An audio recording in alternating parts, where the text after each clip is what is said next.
Mr. Speaker, I would like to update the House on the Northern Ireland Protocol and to lay out the next steps. Our first priority is to uphold the Belfast Good Friday Agreement in all its dimensions.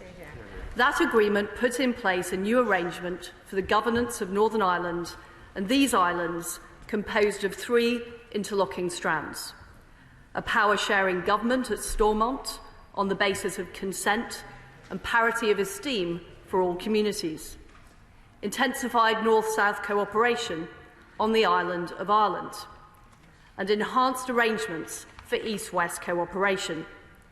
So much of the progress that we have seen in Northern Ireland rests on this agreement, and for the agreement to continue to operate successfully, all 3 strands must function successfully.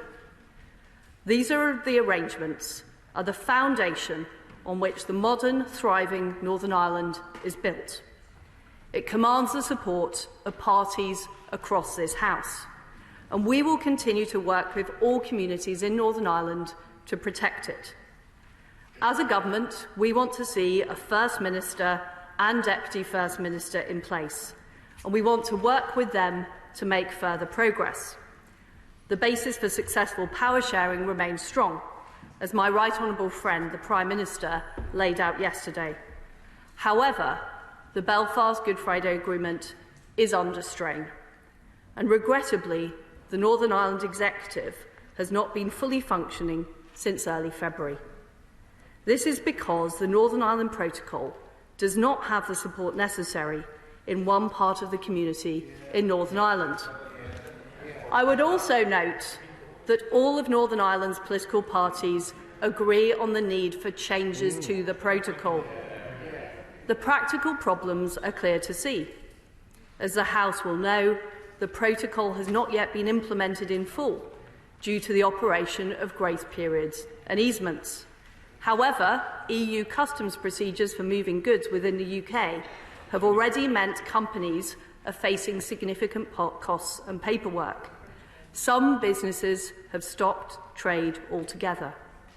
These challenges have been sharpened by the post-COVID economic recovery. Rules on taxation mean that citizens in Northern Ireland are unable to benefit fully from the same advantages as the rest of the UK, like the reduction in VAT on solar panels. SPS rules mean that producers face onerous restrictions, including veterinary certification, in order to sell foodstuffs in shops in Northern Ireland. These practical problems have contributed to the sense that the East-West relationship has been undermined.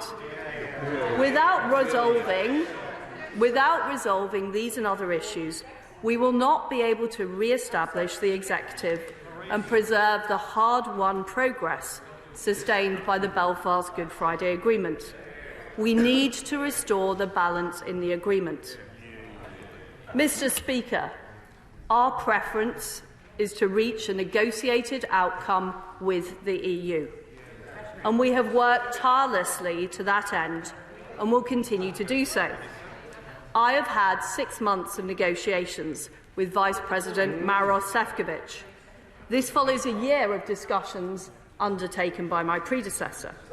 The UK has proposed what we believe to be a comprehensive and reasonable solution to deliver on the objectives of the protocol.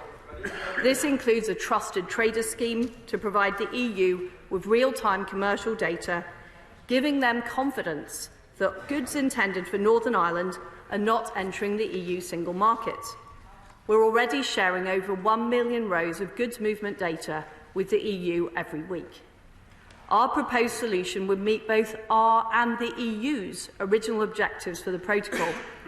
It would address the frictions in East-West trade while protecting the EU single market and the Belfast Good Friday Agreement. The challenge is that this solution requires a change in the protocol itself, as its current drafting prevents it from being implemented. But the EU's mandate does not allow the protocol to be changed. That is why their current proposals are not able to address the fundamental concerns. In fact, it's our assessment that they would go backward from the situation we have today with the standstill. As the Prime Minister said, our shared objective has to be to find a solution that can command the broadest possible cross-community support for years to come and protect the Belfast Good Friday Agreement in all its dimensions. That is why I am announcing our intention to introduce legislation in the coming weeks to make changes in the protocol. Our preference remains a negotiated solution with the EU, and in parallel with the legislation being introduced, we remain open to further talks if we can achieve the same outcome through negotiated settlement. I've invited Vice President Šefčovič to a meeting of the Withdrawal Agreement Joint Committee in London to discuss this as soon as possible. However, to respond to the very grave and serious situation in Northern Ireland, we are clear there is a necessity to act to ensure the institutions can be restored as soon as possible. The Government is clear that proceeding with the bill is consistent with our obligations in international law and in support of our prior obligations in the Belfast Good Friday Agreement. And before any changes are made, we will consult businesses and people in Northern Ireland as our proposals are put